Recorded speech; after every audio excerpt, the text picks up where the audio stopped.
two chapter. First, that is the introduction to Python, and second, all the operators and the control structure, all the things in the second chapter. Now the third chapter is the data structures in Python. Now what is mean by data structure? We have already studied the subject data structure. Just the definition of data structure. So data structure is a abstract data type. Now what is abstract data type is data structure gives how to represent the data as well as it gives the relationship among different data elements, as well as the ADT data type says that ADT is a collection of data and set of operations to be performed on it. म्हणजे data structure मध्ये आपण काय करतो basically data जो पाहिजे it is a group of data म्हणजे data elements आपण घेतो plus the operations to be performed on the data म्हणजे आपले जे इन जनरल ऑपरेशन आहेत तेच ऑपरेशन तुमच्या या डेटावर परफॉर्म होणार नाहीत तर प्रत्येक सेट ऑफ डेटासाठी त्याचा त्याचा स्पेसिफिक सेट ऑफ ऑपरेशन असेल तर त्या दोन्हीला कंबाईनली आपण काय म्हणतो डेटा स्ट्रक्चर आतापर्यंत तुम्ही कुठले डेटा स्ट्रक्चर बघितलेले can you give me any names of data structure you have studied till now Stack, queue. stack queue linked list tree graph now why these called as data structure because in stack we know that it is a collection of element but the push operation pop operation is specific to stack only आपण स्वतःचं insert आणि delete हे logic स्टॅकला वापरू शकत नाही त्याचं जे standard push pop logic आहे तेच वापरतो then queue again it is a group of element in queue we know that the insertion should be at end and the deletion should be at first only so this is the rule for queue so that means the insert delete operations are fixed to the queue then we go for a linked list now the insert and delete operation work differently now when we go for a tree again the insert delete operations are different and when we go for a graph there again insert delete are different that means data structure doesn't give only the data, the relationship between them as well as it gives the operations to be performed on each type of data. So combinedly called as data structure. Is it clear?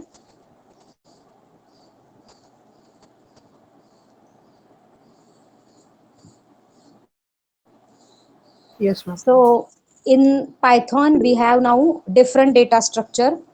So in your syllabus, we will see the 4 type of data structure in Python in third chapter. We have list, tuple, set, and dictionary. So these we have already seen this name under data type in Python. Python data type च्या under आपण ही नावं already बघितलेली आहेत.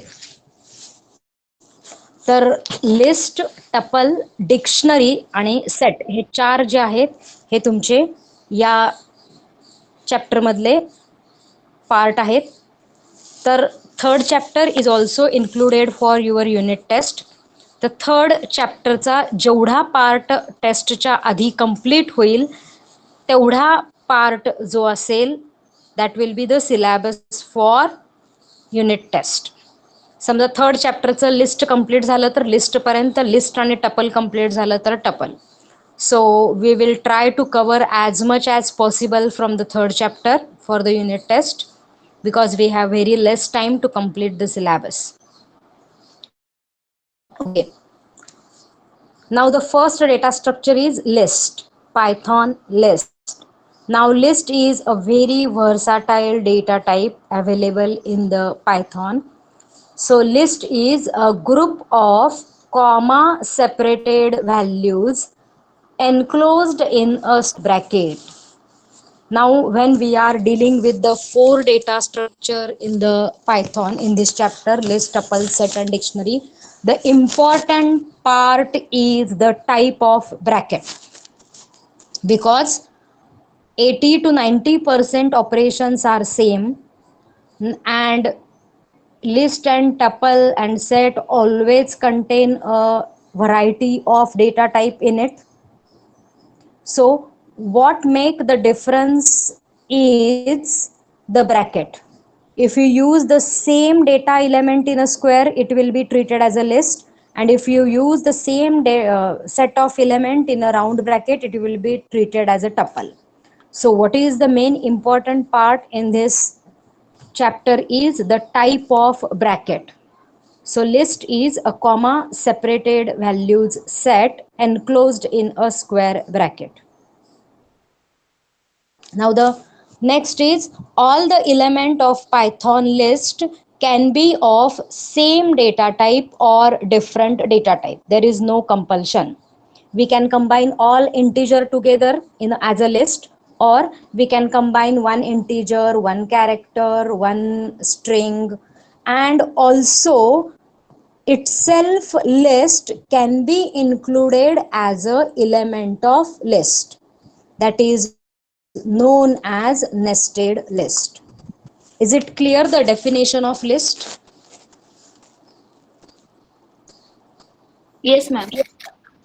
तर लिस्टचा जो part आहे त्याच्यामध्ये तुम्ही सेम नंबर डेटा टाईप येऊ शकता, we can use different data type. आणि थर्ड मी पार्ट काय सांगितला, list itself can be a element of list.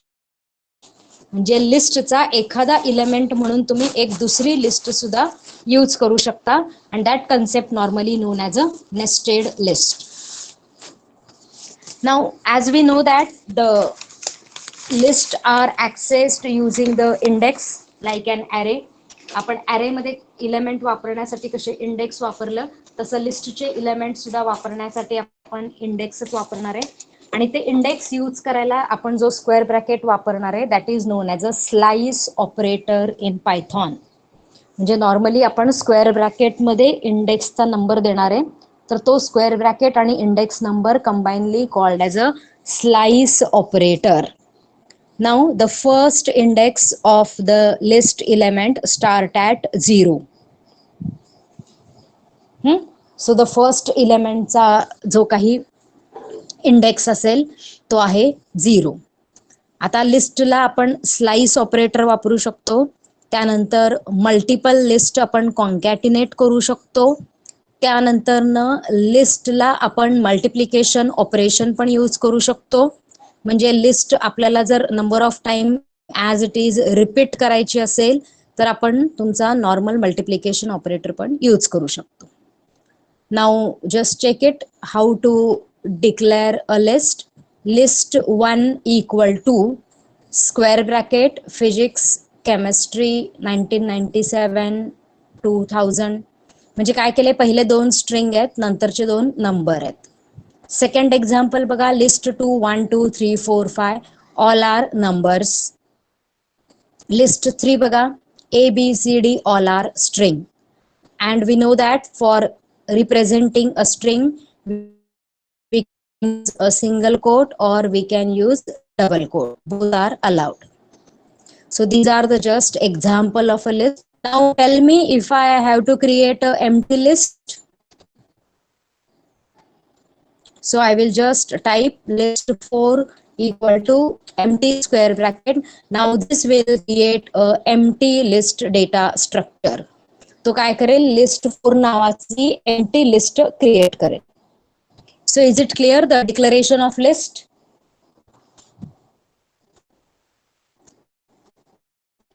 Yes.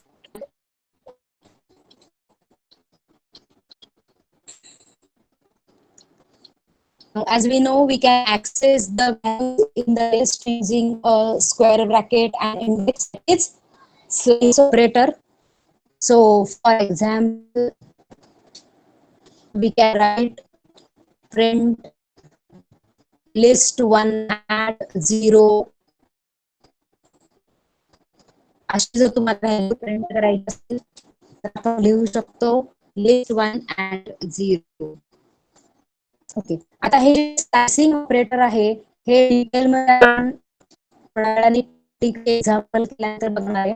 The slicing operator is nothing but the square bracket and the indexes used along with it is known as a slicing operator. Normally आपण आणि index वापरलेले ह्याचा अर्थ काय we have given a range एक केलेली आहे. So 1 to 5. So 1:5 says that I have to print the element from starting index 1 to 5.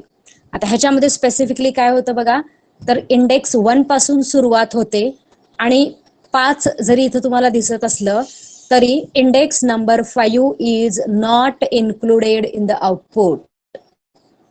म्हणजे तुम्हाला आउटपुट जे मिळणार आहे ते इंडेक्स 1, इंडेक्स 2, इंडेक्स 3 आणि इंडेक्स 4 एवढंच मिळणार आहे. लास्ट इंडेक्स 5 जो आहे तो आउटपुट मध्ये प्रिंट होणार नाही. तुम्ही पाहिजे तर चेकआउट करू शकता. खाली लिस्ट 2 मध्ये बघा, लिस्ट 2 मध्ये 1 जो आहे ह्याचा इंडेक्स 0 आहे. त्यानंतर 2 इलेमेंटचा इंडेक्स किती येतो 1. म्हणजे इथून तुमचं प्रिंटिंग चालू झालं. Okay, so this is index 1 printed, index 2 printed, index 3 printed आणि इंडेक्स 4 प्रिंटेड. मी 1 to 5 रेंज दिली आहे. म्हणजे इंडेक्स 5 किती येतो 6, तर हा इलेमेंट प्रिंट होत नाही.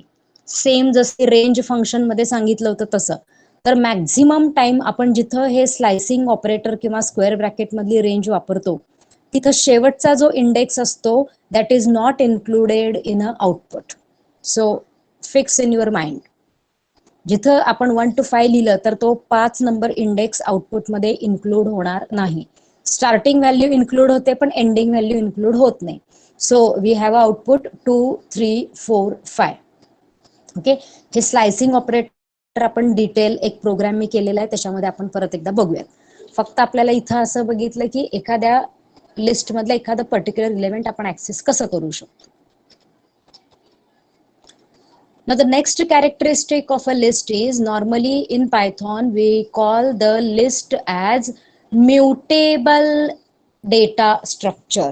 तर नॉर्मली लिस्टची आपण जी डेफिनेशन करतो पायथॉन मध्ये तर त्याच्यामध्ये आपण म्हणतो list is a mutable data structure.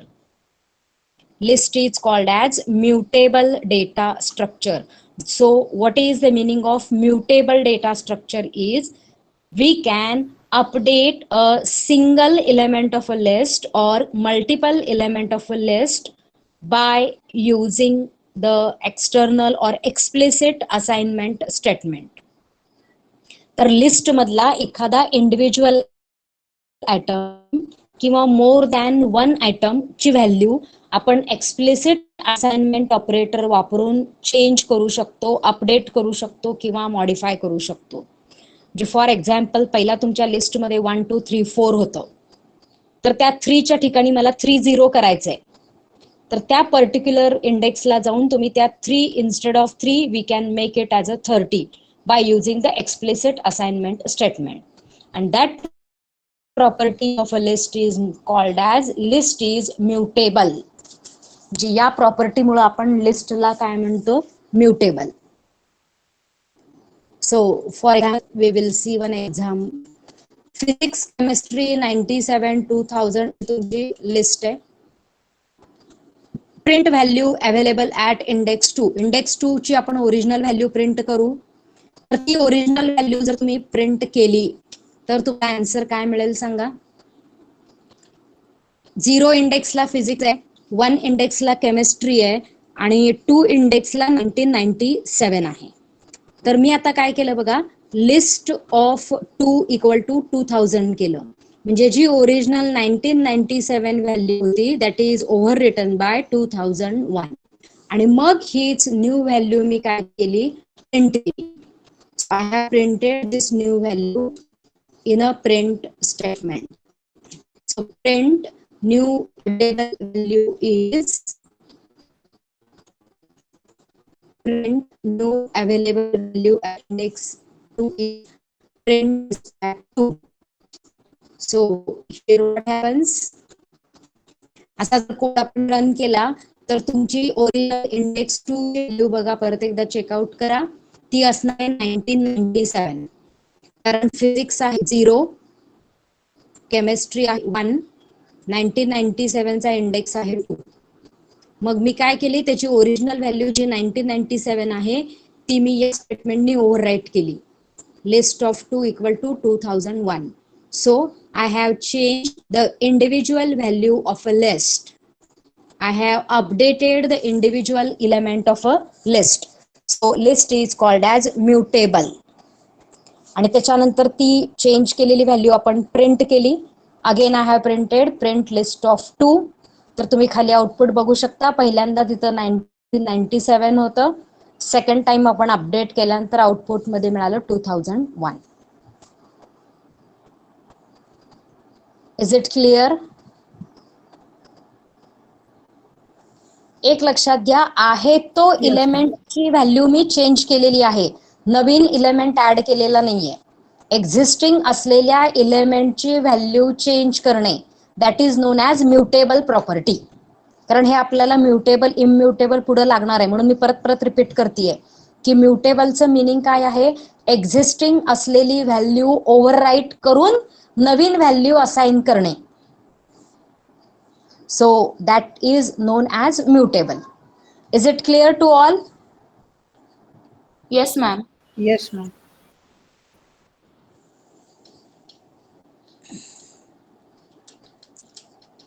Now just we will see a simple program where I have included all the slicing operators.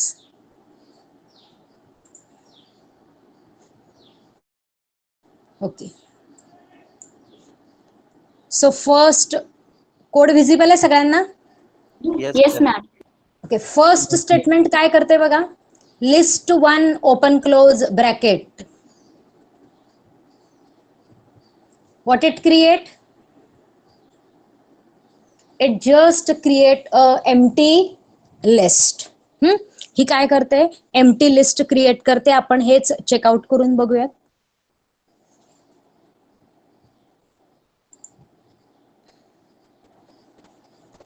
So empty list कशी तयार करतो नॉर्मली आपण, list name equal to empty square bracket, L1 equal to empty square bracket केलं बघा. आता जर मला ती लिस्ट प्रिंट करायची असेल तर नॉर्मली आपण कसं लिहितो, प्रिंट L1, बरोबर. आणि तुम्हाला आउटपुट मध्ये पण काय मिळतं, एम्प्टी स्क्वेअर ब्रॅकेट. एक लक्षात घ्या, जर लिस्ट रिकामी असेल तर आपल्याला ब्लँक मिळत नाही. So only open close square bracket will indicate that the list is empty. Is it clear? Open close bracket जर फक्त प्रिंट झाले लिस्टच्या ठिकाणी तर ती लिस्ट एम्प्टी असते. आणि एम्प्टी लिस्ट क्रिएट करायला पण आपण सेम सिंटॅक्स वापरतो, L1 equal to open close bracket. Is it clear? Now we will go for, मी काय केले बघा, दोन लिस्ट क्रिएट केलेले आहेत, L1 आणि L2. L1 मध्ये काय इलेमेंट दिसतात, 1A 3.5 वेलकम. आणि सेकंड लिस्ट जी आहे 3, 5, 6, 7, 77. Now what a new change you are observing in the list 2. ह्या लिस्ट 2 च्या डिक्लेरेशन मध्ये तुम्हाला नवीन काय दिसतं? List inside a list. म्हणजे 3 नॉर्मल इलेमेंट आहे, 5 नॉर्मल नंबर आहे. पण जर तुम्ही त्याच्यानंतरचा इलेमेंट लिस्टचा बघितला तर मी काय केलंय, square bracket open 6,7 square bracket complete. म्हणजे त्या लिस्टचा हा जो इलेमेंट आहे हा इटसेल्फ एक लिस्ट आहे. सो त्या कन्सेप्टला आपण नेस्टेड लिस्ट म्हणतो. तर असं आपण करू शकतो. So we can add a list into a list. Okay, त्यानंतर काय केलंय बघा मी, first element is at index 0. म्हणजे पहिला इलेमेंट जो असतो तो इंडेक्स 0 आहे. हे आपल्याला जर प्रूव्ह करायचं असेल, आपण बाकीचा कोड कमेंट मध्ये टाकू.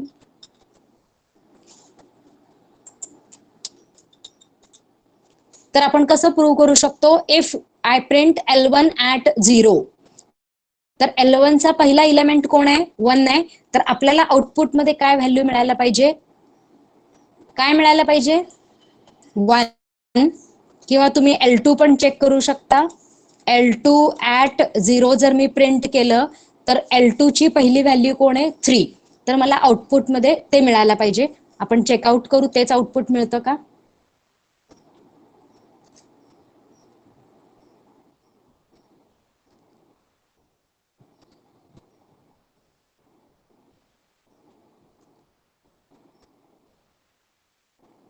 Just wait.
Okay, so code save करूयात आणि परत एकदा रन करून बघू.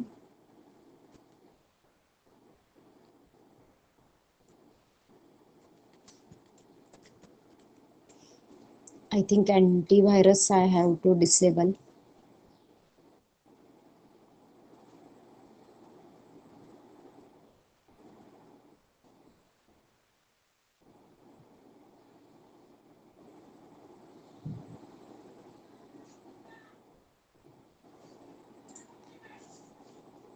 So just wait, I will disable the antivirus, then it will work.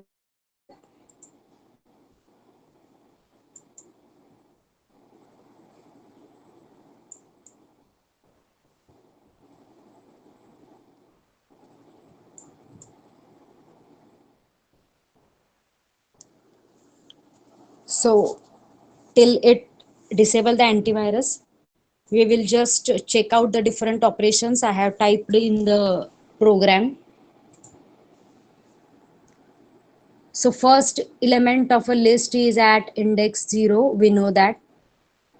Now if I use something index as a something point or flow, काय होईल,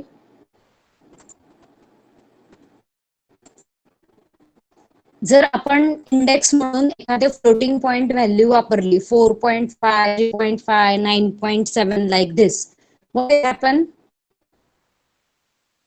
ह्याच्या आधी इंडेक्स म्हणून कधी पॉइंट व्हॅल्यू वापरली आहे का अरे मध्ये वगैरे. So if I use a index value in a floating point, it will give an error. So that is known as a type error. Now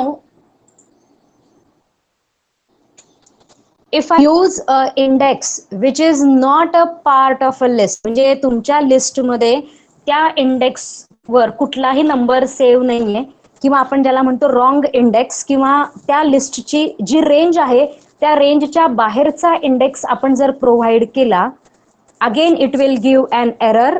G error print होते त्याला आपण नॉर्मली म्हणतो इंडेक्स एरर, आणि त्याचं interpretation असं आहे की invalid index.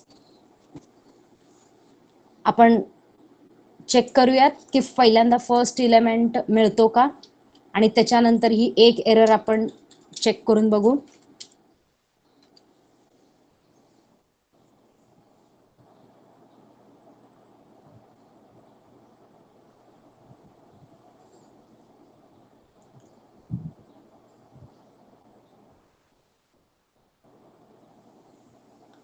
Firewall problem द्याल.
Now here see, I can directly print the last element of a list using a -1 index. If I use list or L1 at square bracket -1, it will directly give you the last element of a list. म्हणजे आपल्याला परत पहिल्यापासून शेवटपर्यंत traverse करायची गरज नाहीये. जर आपण -1 डायरेक्टली वापरलं, it will give you the last element of the list. Now, as we know that we can use a positive indexing system in the list. That means the 0 is the first element, index 1 is the second element, like that. So, Python allows us a negative indexing also. Python आपल्याला negative indexing सुद्धा काय करतो, allowed करतो. आता negative indexing म्हणजे काय, तर last एलिमेंटचा index -1, त्याच्यानंतर मग पुढचा जर पाहिजे असेल तर आपण काय करणार, -1 -1 दॅट इज -2. म्हणजे शेवटच्या एलिमेंटचा इंडेक्स आला -1, त्याच्या आधीचा सेकंड लास्ट आला -2, त्याच्या आधीचा आला -3, -4, लाईक दॅट. म्हणजे आपण लास्ट पासून पण इंडेक्सिंग ट्राय करू शकतो. तर ते इंडेक्सिंग असणार आहे -1, -2, -3, -4, like that.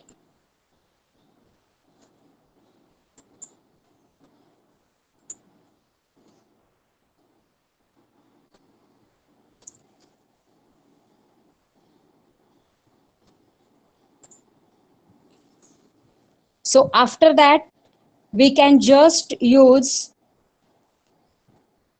a slice operator, that is square bracket open, and just if I type only colon, म्हणजे स्क्वेअर ब्रॅकेट ओपन करून त्याच्यात फक्त कोलन लिहिलं आणि बाकीचं काहीच नाही केलं, just open the bracket, colon and close the bracket.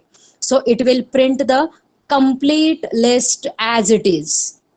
तुमची लिस्ट जी आहे ती ॲज इट इज काय होते, स्क्रीनवर प्रिंट होते. Then I have another slicing operator, square bracket complete, square bracket open करून त्याच्यामध्ये आपण असं लिहिलं कोलन कोलन डबल कोलन, म्हणजे आपण नॉर्मली स्कोप रिझॉल्युशन ऑपरेटर कसं टाईप करतो तसं टाईप केलं आणि त्याच्यानंतर -1 जर आपण दिलं, so it will print the list in a reverse order. तुमची जी ओरिजिनल लिस्ट आहे ती रिव्हर्स ऑर्डरमध्ये काय होते, प्रिंट होते.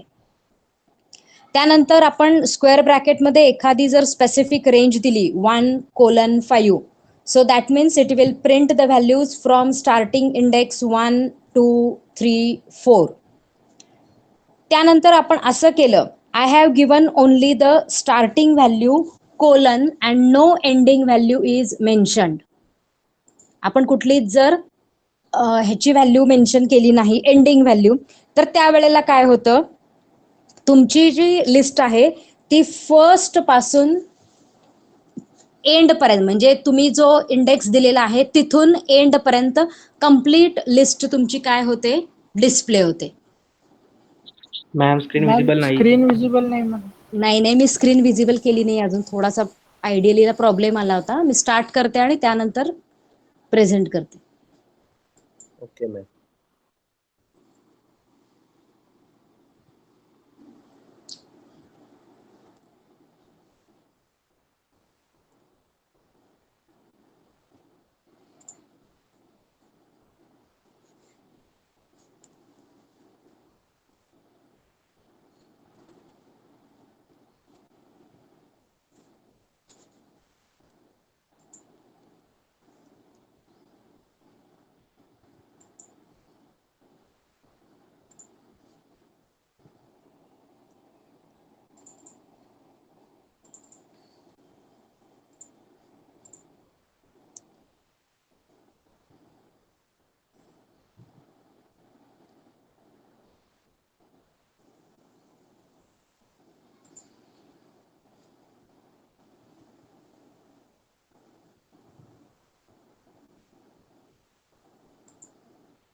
So just wait for a minute.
Just going before the next part, can you differentiate between functions and method? काय difference है?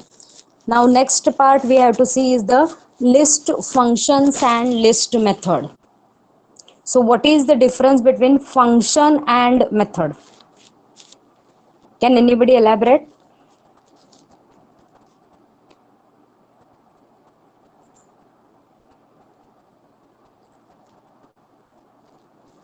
लिस्टचे function आणि लिस्टची मेथड ह्याच्यामध्ये काय डिफरन्स आहे? फंक्शन कशाला म्हणतो आणि मेथड कशाला म्हणतो?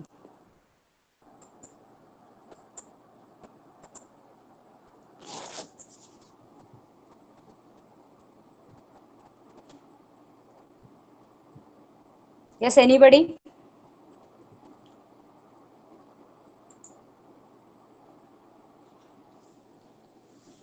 प्रोग्राम विजिबल आहे सगळ्यांना?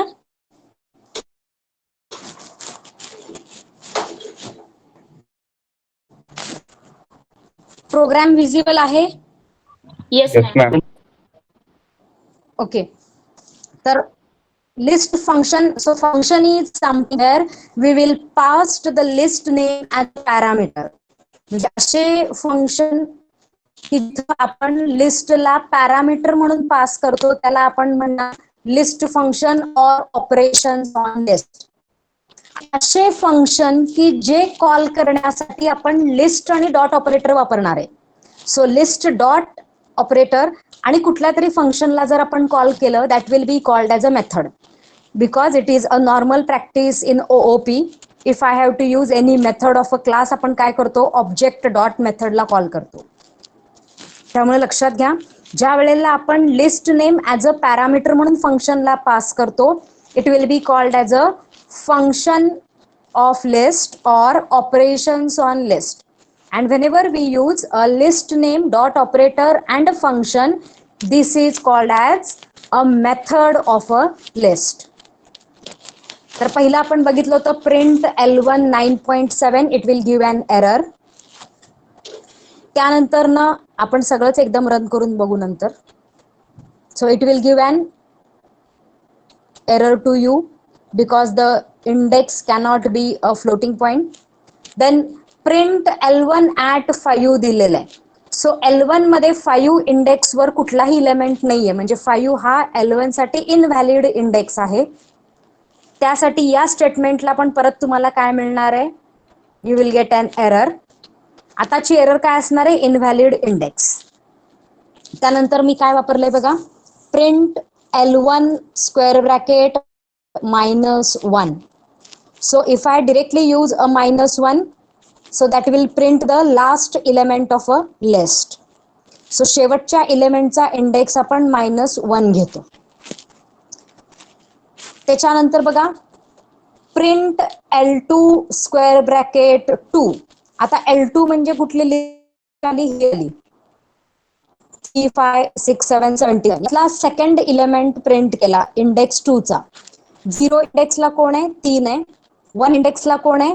5 आहे. आणि 2 इंडेक्सला कोण आहे? एक लिस्ट आहे 6,7. त्यामुळं तुम्ही जर प्रिंट L2 स्क्वेअर ब्रॅकेट 2 केलं तर ही कंप्लीट लिस्ट तुम्हाला आउटपुटमध्ये मिळते 6,7 ची. आणि आता या लिस्ट मधला एखादा इंडिव्हिज्युअल इलेमेंट प्रिंट करायचा असेल तर डबल स्लायसिंग ऑपरेटर वापरलंय बघा इथं. Print L2 at 2. आता L2 at 2 म्हणजे काय झालं? ही लिस्ट आली 6,7. मग यातला एखादा स्पेसिफिक इलेमेंट म्हणून मी स्क्वेअर ब्रॅकेट मध्ये परत काय लिहिलं? 0. So L2 at 2 0. ह्याचा अर्थ काय येईल आपल्याला? 6 हा इलेमेंट प्रिंट होईल. रन होते का बघूयात आपण.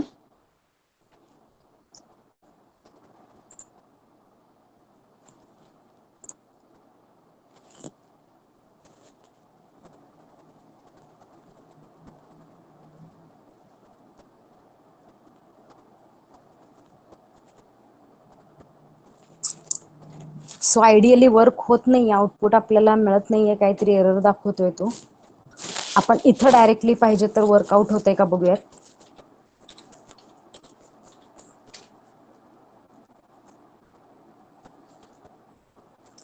कनेक्शन होत नाहीये. So I will just explain the program, कारण एक्झिक्युशनला प्रॉब्लेम येतोय. मी पहिला पूर्ण प्रोग्राम तुम्हाला एक्सप्लेन करते आणि नंतर हा प्रोग्राम क्लासरूमवर टाकते. तुम्ही एक्झिक्यूट करून बघू शकता. नेक्स्ट बघा, प्रिंट लेंथ ऑफ लिस्ट. आपल्याला जर एखाद्या लिस्ट लेंथ प्रिंट करायची असेल तर 2 वेज आहेत. फर्स्ट वे आहे तो फंक्शन यूज करून आणि सेकंड वे आहे तो मेथड यूज करून. तर आता इथं मी काय केलंय बघा, लेंथ ऑफ लिस्ट कसं टाईप केलंय बघा, L1 dot underscore underscore len underscore underscore open close bracket. आता मला सांगा L1 डॉट लेन वापरलं, so this is a method or a function. ही मेथड होईल का फंक्शन होईल? It is a method. Okay, ही लिस्टची मेथड झाली कारण आपण डॉट ऑपरेटर वापरलंय. आणि 2 वेळा अंडरस्कोर आहे पण ते आपण टाईप केल्यामुळे एक कंटिन्युअस लाईन दिसते एवढं फक्त. So it is L1 dot length. So this is a method of a list. It will print the length of a list. आणि त्याच्यानंतर मी काय केलंय, फंक्शन वापरा. सो फंक्शनला काय म्हटलं होतं, the list name is passed as a parameter. म्हणजे लेन ब्रॅकेट मध्ये L1 लिहिलं, it will print the length of a list. आपण एक काम करू, आपण कमांड प्रॉम्प्ट वर रन होते का टेस्ट करूयात.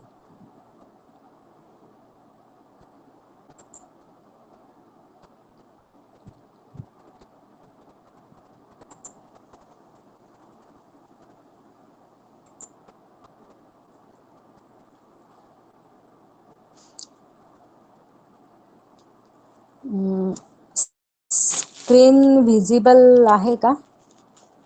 मोठं केलं तरी एवढं केलं.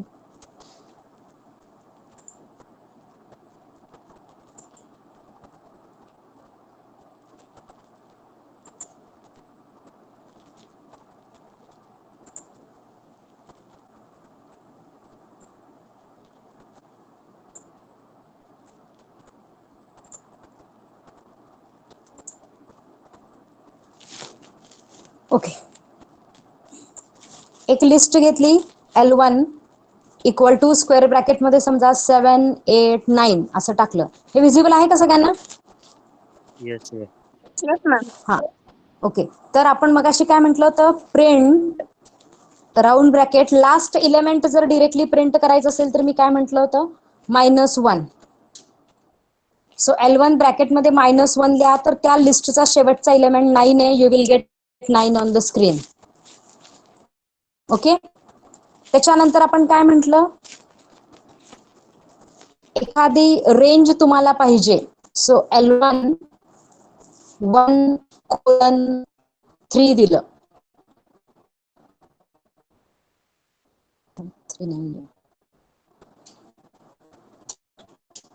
1:2 दिलं म्हणजे कुठून चालू होतं, इंडेक्स 1 पासून.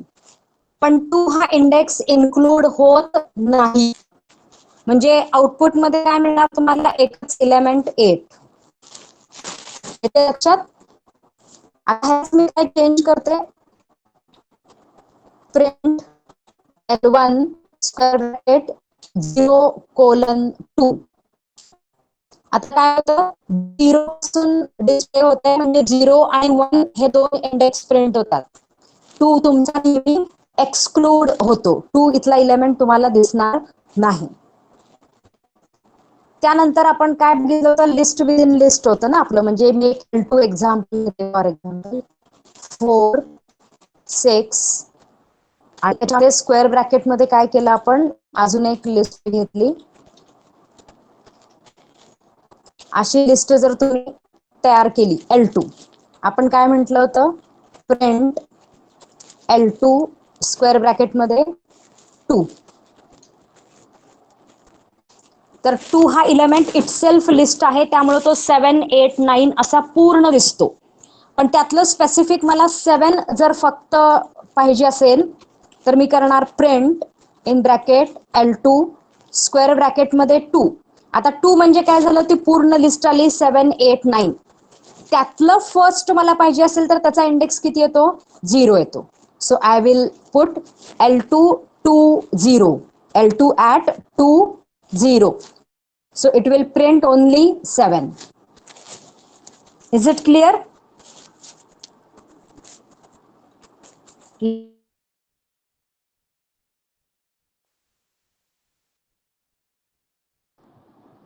Is it audible, visible? Yes. Yes, ma'am. आता पुढचं बघा, मी लेन करून दाखवतेय. Print L1 dot underscore underscore len underscore underscore open close bracket. आता तुम्हाला थोडस जर फर्स्ट चॅप्टर मध्ये आठवत असेल तर तुम्हाला आपण नेमिंग कन्व्हेन्शन मध्ये अंडरस्कोर आणि अंडरस्कोर कुठं वापरायचं हे सांगितलं होतं. म्हणजे normal it is a best practice म्हणून तुम्हाला सांगितलेलं होतं. L1 मध्ये बघा मी 3च इलेमेंट टाकलेले आहेत, 7 8 9, म्हणून मला आन्सर फक्त 3 मिळालं. तर नॉर्मली एखाद्या क्लास मधल्या प्रायव्हेट मेथड किंवा प्रायव्हेट डेटा जो असतो तो नॉर्मली अंडरस्कोर अंडरस्कोरनी स्टार्ट होतो, अंडरस्कोर अंडरस्कोरनी असं नेमिंग कन्व्हेन्शन आहे. जर तुम्ही आयडेंटिटीचं नेमिंग कन्व्हेन्शन फर्स्ट मधलं काढलं तर त्यात आपण हे टाईप केले बघितलेलं आहे.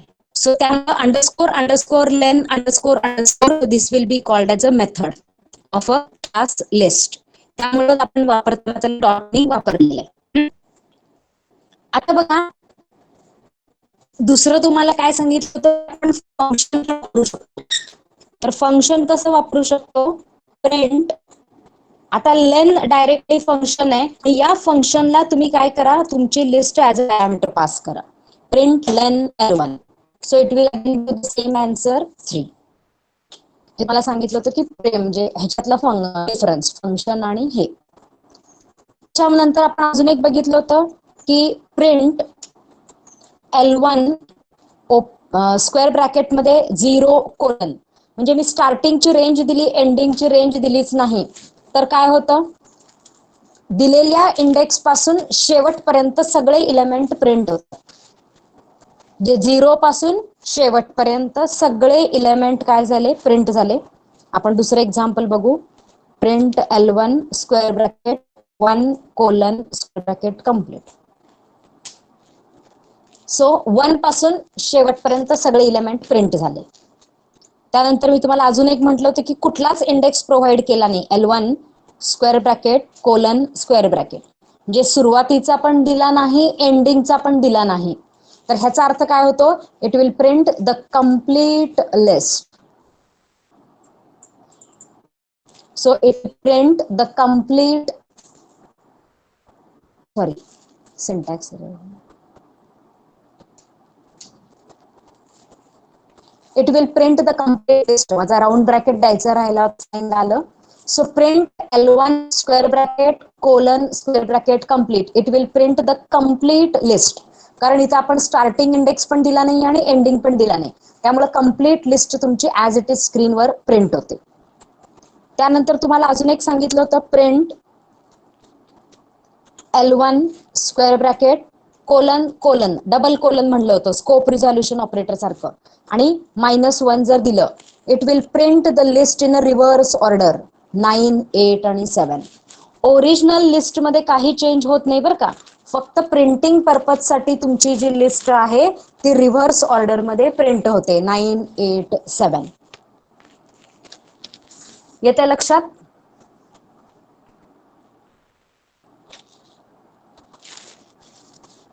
ओके. त्यानंतर ना आणखीन काही आहेत. काय केलंय बघा, सांगितलं होतं की स्टार्ट मिस केला, दिलं तर 0 पासून आयदर आपण स्टार्ट किंवा ऑप्शनल पकडू शकतो. इंडेक्स नाही दिला तर बाय डिफॉल्ट सुरुवातीपासून घेतं, शेवटचा इंडेक्स नाही दिला तर बाय डिफॉल्ट एंड पर्यंत जातं. त्यानंतर काय केलंय बघा, मी -2 म्हटलेलं आहे. So it will print the list from start to index counted from negative direction. आपण print L1 square bracket colon -2.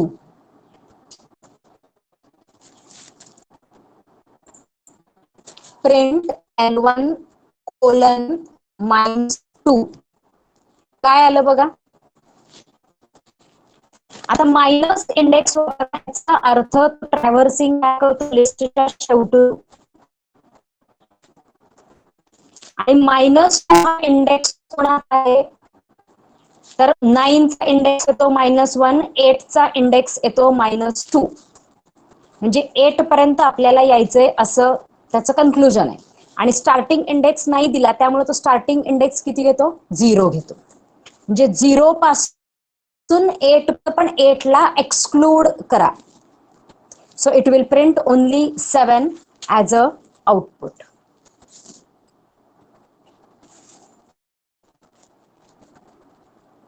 त्यानंतर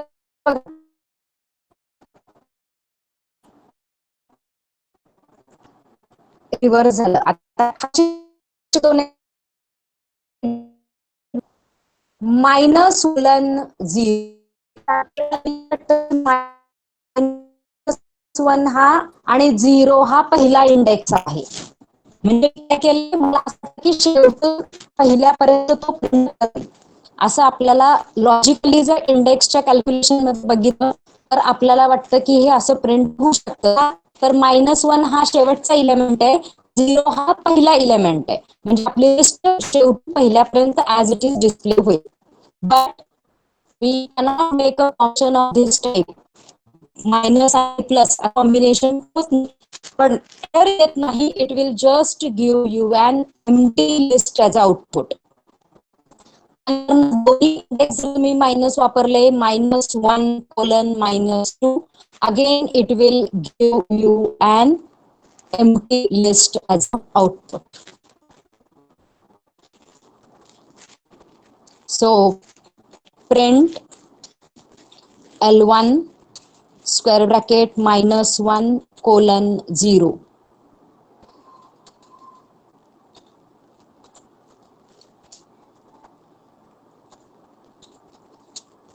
So it will just give a empty list. किंवा दुसरं एक्झाम्पल मी सांगितलं, प्रिंट L1 स्क्वेअर ब्रॅकेट -1 पासून -2 पर्यंत जावा. So again it will give an empty bracket. Even आपण काय करू, दुसरं पण बघूयात. प्रिंट L1 किंवा L2 घेऊ, -1 पासून -3 असं काही होतंय का बघूयात. So again it will give a empty list. म्हणजे एरर येणार नाही, पण ॲज अ आउटपुट आपल्याला काहीही मिळणार नाही. So these are some example of slicing operator in the Python list. Is there any problem in the slicing operators of Python? No, हे ma'am. थोडंसं तुम्ही करून बघितल्यानंतर जास्त क्लिअर होणार आहे. म्हणजे जेवढं तुमचं रिपिटेशन जास्त होईल त्याप्रमाणे तुम्हाला आउटपुट काय येईल हे लक्षात येणार आहे. की सिंगल म्हणजे एका प्रिंट स्टेटमेंटमध्ये आपण लिस्टला रिव्हर्स कसं करू शकतो, एका प्रिंट स्टेटमेंटमध्ये कंप्लीट लिस्ट कशी प्रिंट होते वगैरे. Is it clear?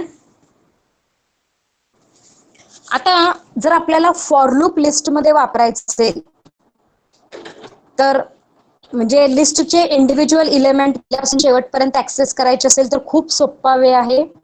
फॉर कुठलंही व्हेरिएबल घ्या फॉर साठी, in just give the list name L1 colon and if I use print k so it will directly print the list element. म्हणजे एवढ्या 2 statement मध्ये आपण लिस्ट कम्प्लिटली, लिस्टचे all element completely print करू शकतो. आता तुम्ही म्हणाल की डायरेक्टली आपल्याकडं स्लाइस ऑपरेटर आहे लिस्ट पूर्णपणे प्रिंट करायला, तर हे फॉर लूप वगैरे का वापरायचं? तर नॉर्मली आपल्याला जेव्हा इंडिव्हिज्युअल इलेमेंटवर कुठलं ऑपरेशन करायचं असेल तर आपल्याला लूपिंग स्ट्रक्चरच वापरावं लागणार आहे. स्लाइसिंग ऑपरेटर आपल्याला फक्त डिस्प्ले पर्पजसाठी यूज होतं. पण मला एखादा इंडिव्हिज्युअल इलेमेंट ऑड आहे का इव्हन बघायचंय किंवा त्या इलेमेंट मध्ये काहीतरी व्हॅल्यू ऍड करायची, डिलीट करायची आहे, असे इंडिव्हिज्युअल इलेमेंट वरचे ऑपरेशन जर करायचे असतील तर तुम्हाला हे स्लाइसिंग ऑपरेटर यूज मध्ये येणार नाही. The slicing operator is majorly use for display purpose. पण इंडिव्हिज्युअल आयटमवर काही प्रोसेसिंग करायचं असेल तर ते लूप करावं लागेल. For K in L1. While हा फॉर लूप इझी आहे. व्हाईल ने वापरायचं असेल तर कसं वापरणार? सो फॉर एक्झाम्पल 0 कारण के त्याचा पहिला इंडेक्स आहे, बरोबर. काय करणार? व्हाईल के कुठपर्यंत वापरणार? लेस दॅन लेंथ ऑफ L1. म्हणजे L1 च्या लेंथ पेक्षा जोपर्यंत के लहान आहे तोपर्यंत आपण वापरणार. Print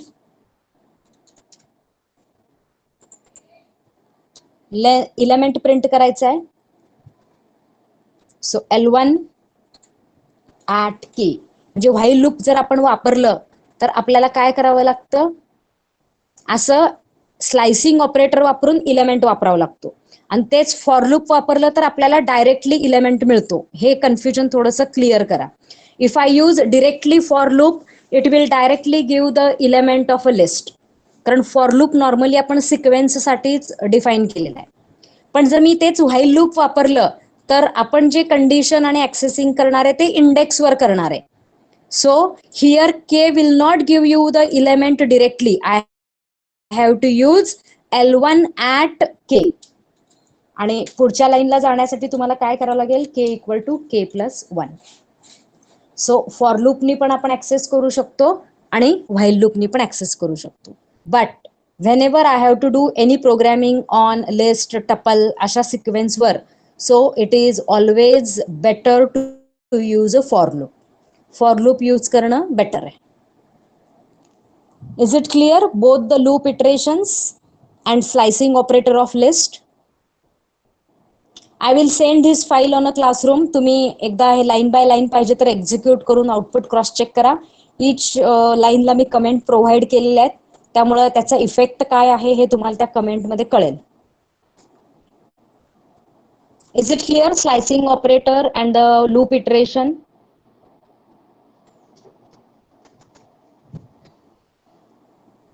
Yes, ma'am. Then we will stop here. Yes, ma'am. Okay. We will stop here. I will pause this program. You can leave the meeting. Thank you.